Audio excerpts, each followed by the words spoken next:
Hi, I'm Andalisi. And I'm Chef James Regato. And in this episode of Essential Cooking, James and I talk with one of Michigan's most talented and knowledgeable winemakers, Sean O'Keefe of Mari Vineyards, based in the northwest Lower Peninsula of the state. Sean talks about what sets Michigan wines apart, how to embrace those differences, and how he's adapting his winemaking to climate change. Sean makes some of the most interesting wines in Michigan, and that's no accident. You're a very classically trained winemaker. Spent a lot of time in Germany. Coincidentally, we have a lot of varietals like Riesling that grow very well here and in Germany. So the cold weather, kind of harsh winters, I think teed him up for Michigan winemaking. But Mari is on Old Michigan Peninsula, and it's a really beautiful property. And you can find a lot of their wines around Detroit restaurants.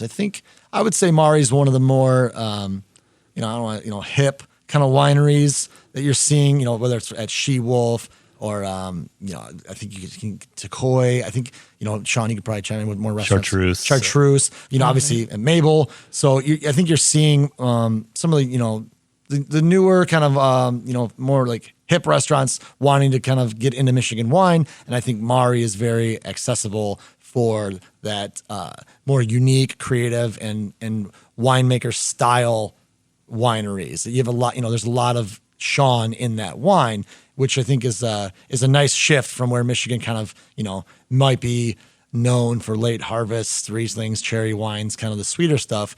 Sean is definitely doing some of the most interesting stuff in the northern part of Michigan. So thank you for coming down, Sean. Yeah. I mean, you're a big responsibility for that, though. I have a friend up in Traverse City, Jen Blakesley, that has a Cook's House, a really great restaurant. And she kept on telling me I had to get down to Detroit. And unfortunately, I'll admit it right here, I'd given up on Detroit because I'd always come down here and I'd sell wine, and it'd always be some older Italian gentleman telling me my wine was too expensive and not sweet enough. And I got tired of it. And so I went to Chicago and New York and developed markets there. And then meanwhile, all this change was happening in Detroit. And I just was not paying attention. And so Jen Blakesley wanted me to talk to her friend James. And finally, she just called him on the phone and put the phone in my ear. And within a couple of weeks, he brought up the whole brain trust of all the cool things all the people that were doing cool things at all the restaurants here. And we kind of had a meeting down in our cellars where why does Michigan, like Detroit restaurants, sell Michigan spirits, Michigan beer, Michigan cider, but not Michigan wine?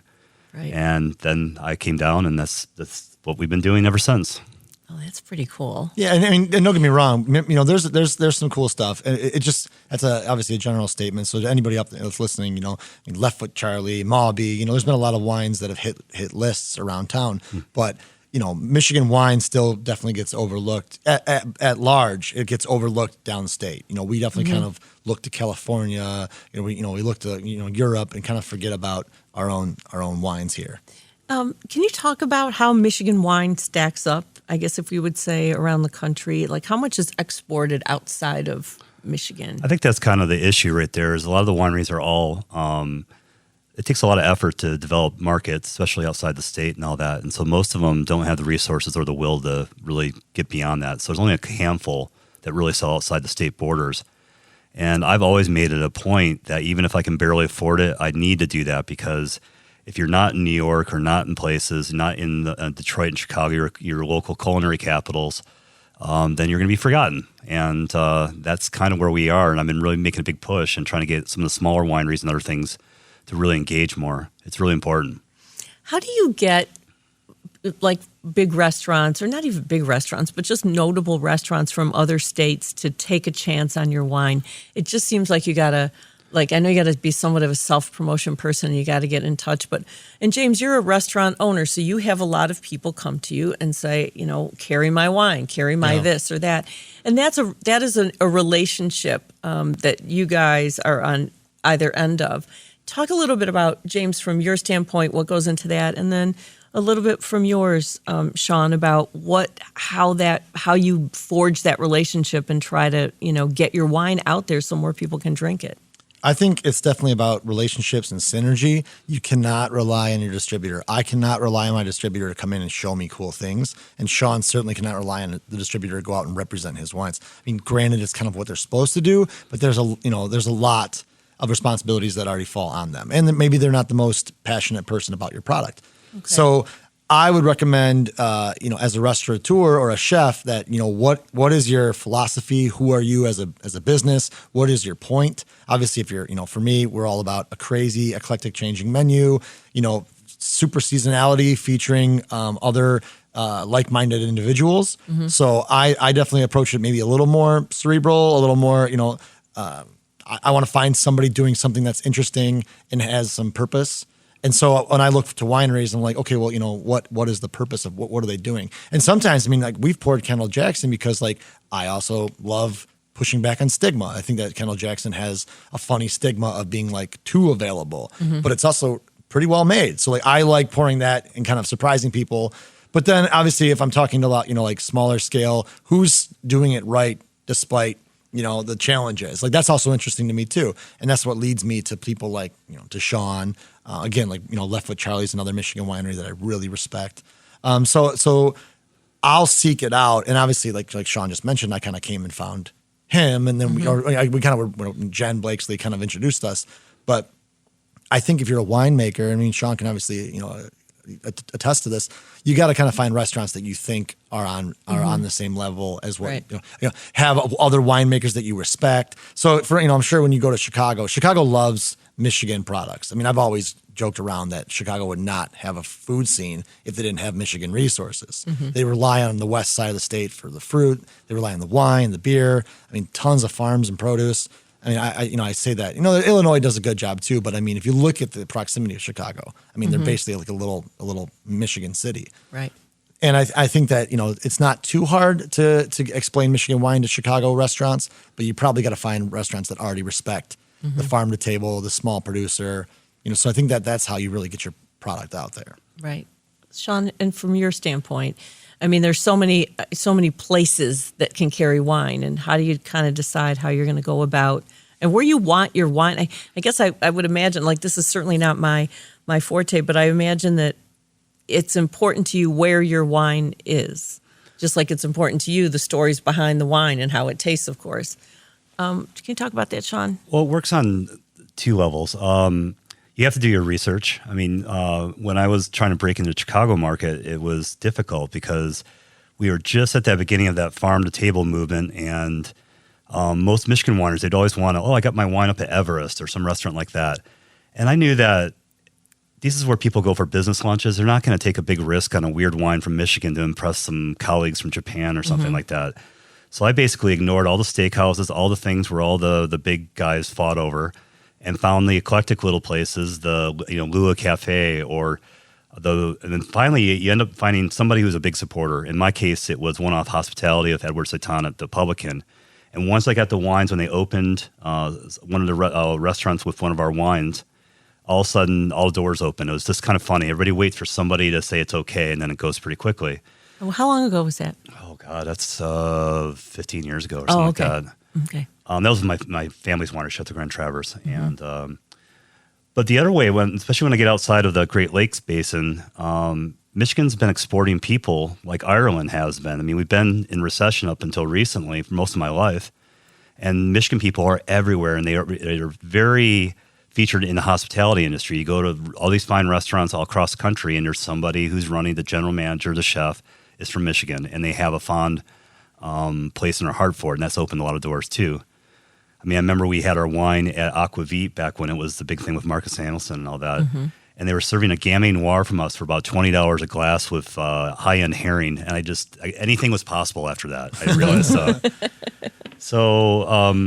But we have to know what we are. In the past, we've been trying to, hey, we're as good as California. We're not weird. We mm-hmm. can make wine there. And I don't think that's the path. I think we should embrace our differences and some of our quirkiness, and we grow grapes on the very edge where you can grow them on the North American continent because of the cold temperatures from Canada above us, but we're really good at it. If our reds have a little bit of acidity, instead of trying to hide that, actually make that into a style and find other wine regions in the world that have done that well. In my case, Northeast Italy, Slovenia, places like that it might be mountain agriculture, but it does mimic some of our weather patterns. And then just own it and have a good story and make really good wine. And if you do something truly excellent, it might take a decade, but people will eventually figure it out. And lastly, the demise of the big gatekeepers like at the Wine Spectator and Robert Parker has been a real boon So I'm really grateful for, if you want to call it hipsters or whatnot, is people make up their own minds about things, and a lot more. Sometimes some bizarre wines that I don't get very popular, but I'll take that as a part of the price of having people have more open minds now. One of the things that you were talking about is being able to grow grapes in the climate in Michigan, which can be very unpredictable and certainly can be a challenge. But I was on your website and your hoop house. I wanted you to talk about Nellicera. Is that it? Yeah, Can you talk about that? Because I have a very small hoop house, very modest, to grow a couple things, but you have something pretty impressive. Can you talk about what that whole thing is about? Well, first of all, you got to plant grapes that can handle the cold winter temperatures. So genetically, you look for grapes that come from I call it the Holy Roman Empire, somewhere Austria, Hungary, Germany, Northeast Italy. Right. But even with that, we have some years where summer never quite comes, like 2019, I'm sure was pretty cool down here. So the owner of the winery, Marty Lagana, lived in England. He saw him growing fruit trees and things under hoop houses. And so he started planting like Cabernet Sauvignon and Cabernet Franc and Merlot. When I first saw them, I thought it was the silliest thing I've ever seen. Because I wasn't a winemaker yet. I'm like, oh my gosh, that's a shame on the region. And then I got the grapes when I became winemaker, and I'm like, oh, this is cool. These are really tasting good. But my whole push was, let's not grow things we can already grow. Let's push the borders. So we planted Nebbiolo and Scapatino, Petit Verdot, and things like this, and went full off. They grow Scapatino in a town in Propoto in Northeast Italy and Traverse City, and maybe one place in Australia. And what they do is they don't necessarily, they're not enclosed. It's not like there's parrots flying around the steam. It's not like Arco Santi or anything like that. They're pretty much open all summer, but in September, we lower these. And these are large hoop houses. We can drive tractors under them in the whole bit. But when it gets kind of cool in September, like we can start getting temperatures in the 30s at the end of August on some nights. Mm-hmm. The German grapes, like Riesling, once it goes back up to 50 next day, they're making sugar and they're happy. Some of these other grapes, though, it gets cold enough too many nights in a row, and they start shutting down and not wanting to devote any more resources to reproducing or hence grapes, and they shut down. The hoop houses raise the temperature by about 12 to 15 degrees. I mean, it's warmer in the day, cooler at night, but it keeps them growing and maturing all the way into November, and that allows us to ripen some of these grapes and have those really cool flavors. It still tastes like Michigan. It's not like all of a sudden we have Napa Cab coming out of there. It's still our sandy soil, still our basic climate patterns, so we just bump it up a notch. Mm-hmm. And also, it keeps the rain off. It allows us not to spray. It's easy to be organic under them, and it's very expensive to do, so we don't do a lot of it. But it is something that I think we're the only ones in the world, and maybe somebody in British Columbia that do this. And too, I mean, I've definitely visited quite a few wineries, and I've tasted in a lot of cellars. And what's cool about what Sean's doing is like all these different, varietals or blends, or like you can taste it. I mean, you were down in a cellar and he'll pulling out of barrels and things that have 4 more years on them, and this is a blend, and this it's so cool seeing his pantry more or less. I mean, that's basically what it is, because a lot of these wines are unfinished, but all the nuances he's talking about, to see it in finished form in the barrel, I guess semi-finished before it gets blended and actually bottled, but. I mean, everything he's talking about, it's so stimulating to go down and see what he's working on. And I think that's why, so many Detroit restaurants started carrying it, because like that is a super unique thing for Michigan wineries. Everything he's talking about is really what sets, Mari apart. Mm-hmm. But, Sean, you touched on it, but Sean's a unique situation because your family is Chateau Grand Traverse, where you still have, shares in the company. You're still a partner in there, but you make wine at Mari. And Chateau Grand Traverse is still an excellent winery. I mean, I think I texted you a few months ago. I just opened their dry Riesling, which I hadn't in a long time. And I think, I don't know, in a grocery store, I don't know what it costs down here at Meijer or something, like $20. I mean, if, oh no, it's even less than that. It's crazy. Like, it's under $20 wine. And I mean, I think this is there's not a better drinking dry Riesling in the world for this price. And I texted, I was like, what in God's name is going? This is the most delicious wine for this price, I think, in the world. And that I'm proud of that, because I mean that's a very Michigan product. Michigan dry Riesling. I mean, we're kind of known for it, but you forget that. And then when you drink something like the Chateau Glen-Traverse Dry Riesling, you're like, oh my God. Now their Gamay Noir too is also true. Yeah. ridiculously priced. It's super affordable. These are the wines you should be. I mean, really, if you like wine in Michigan, you should be drinking the Gamay and the Dry Riesling from Chateau Glen-Traverse like tonight. Black perspectives haven't always been centered in the telling of America's story. Now, we're taking center stage. Introducing NPR's Black Stories, Black Truths, a collection of Black-led stories from NPR's podcasts. Search NPR Black Stories, Black Truths wherever you get your podcasts.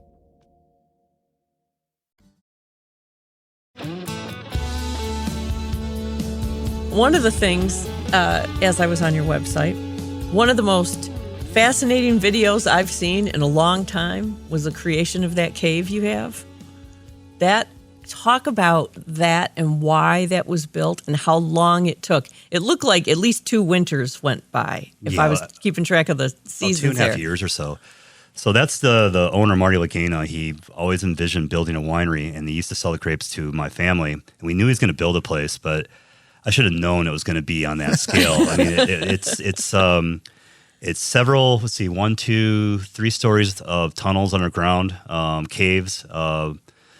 It took about 2.5 years of excavating, putting these large, what they use for culverts really for like highway overpasses and things, and made these caves where we age all the wine. And then brought all this rock in from the Garden Peninsula it's not veneer. This is like a medieval building. And I was worried at first. I thought it was going to look like Olive Garden or something. And when they started hauling in these huge chunks of stone and all the stonemasons were going, it turned out pretty cool. It was remarkable to see how that came together. Can you talk about why it was so an undertaking like that was worth it for the taste of the wine? Well, the main thing, Marty comes from the energy industry, and he doesn't like spending money on energy. So the idea of just using the earth itself to cool the wine and keep it at the right temperature, about 54, 55 degrees, which is ground temperature, is perfect for aging wine. It's how and a lot of our red wines have higher tannins because they're purposely so from Northeast Italy, and they take longer time to ripen and mature in the barrels, and we need that coolness there.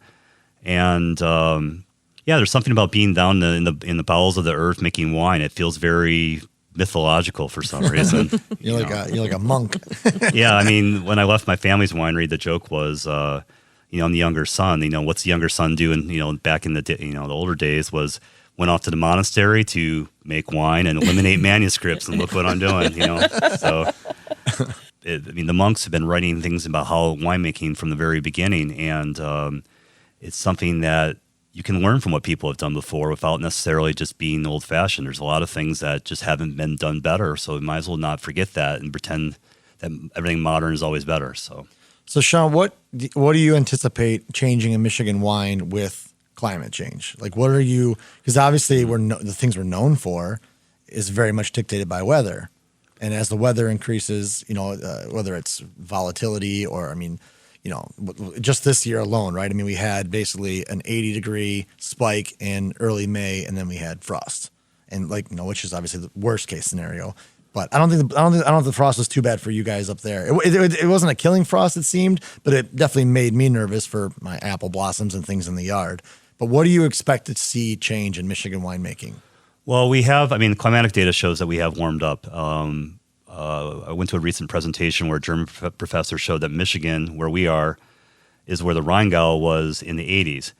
Now, the Rheingau is now where Alsace is. Alsace is where Burgundy is. Burgundy is where the Rhone is, and the Rhone's where Libya is. It's kind of we're not going to see the extremes warming like the continental Europe is seeing right now.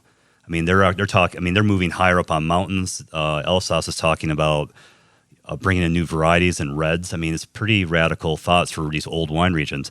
For us, it's the volatility that has us a little spooked because, we had those 2 years of winter, those polar vortices, which is predicted by the warming model that we have a sluggish jet stream around the Arctic, and then it can just spill down. Instead of having maybe 20 minutes or 2 hours of cold weather, we'll have 2 weeks of 10, 15 below zero. And when those lakes freeze, especially Lake Michigan and Superior, then all of a sudden we're Fargo. I mean, all of a sudden we've lost all our protection. Now this spring, the bays were unfrozen. They didn't freeze this year. The lakes didn't to any great extent. So when we did get those frosts, our vines were still very dormant because the water kept it cool. The apple guys may have been hit kind of hard because they come out a little earlier than the grapes. But volatility, I mean, all wine, it might be just how we talk about our modern world, but disasters are part of everything we do now. I mean, the West Coast has been on fire for 2 years straight. From British Columbia, one of my friends up there says it never goes out. It's always burning. Australia and drought, hail in Burgundy. Europe just got hailed, like parts of Germany and Spain got nailed by hail. And this is all from volatile weather from, I mean, it always has happened through history, but the frequency and the intensity is going up. And that has me concerned because if we get those 20 below zero winter temperatures more than once or twice a decade, I don't know what I can do. There's nothing I can really do to protect against that. Because that will kill the vines. Yeah. I mean, at some point they haven't yet. We actually have dealt with it. I actually, after 14 and 15, I felt if we can survive that, we can survive everything except maybe a direct nuclear blast. Because these vines, they all survived it. It was crazy, but we didn't get much fruit. And that's actually what led into cider making too, because you do need hedges in a climate like ours. There is going to be at least 1 year out of 10 that we're going to have a severely diminished crop. And in the past, winemakers have always pretended that didn't happen because we never want people to like think of us as a marginal area. But I mean, the fires in California, the drought, everybody has their terroir, their thing they can't control. And sometimes ours is cold winter temperatures. So we plant in the right places. But in any case, and then have things like apples or other things that can survive winter a little bit better, that when we don't have a crop, we have something that we can go to instead of bringing tanker trucks of wine in from California or something. Which is another thing that a lot of people don't realize. I mean, Michigan and cider makers do it too here, but we still rely on California for a decent amount of juice. I mean, there's a lot of winemakers that buy California juice. And, some people are shocked when they learn about this and feel lied to or something. Right. But it's not an uncommon thing. And, whether or not it's, good, bad, wrong, right. I mean, if you like affordable, consistent wine, sometimes you need to think outside the traditional, Michigan border. Sure. I mean, what is your, without obviously throwing your friends under the bus, what is your opinion of bringing in outside juice? I mean, you obviously strive to not do it. That's my founding principle at Mari is I will never, ever, in any circumstances, blend anything in that we don't grow ourselves. Which is why you're gone into cider. Yeah, because I want to, but I'm wide-eyed. I'm not going to. I remember last time we had cold winter temperatures, and you can always count on a certain winemaker to come on the TV shows and radio and go, I can't remember the last time this ever happened. I'm like, it happened 6 years ago. And I think that, like I said before, I mentioned is that we were kind of in denial because we didn't want people questioning why we're even growing grapes up there. We've been around for almost 44 years now. I mean, I think we can get over that.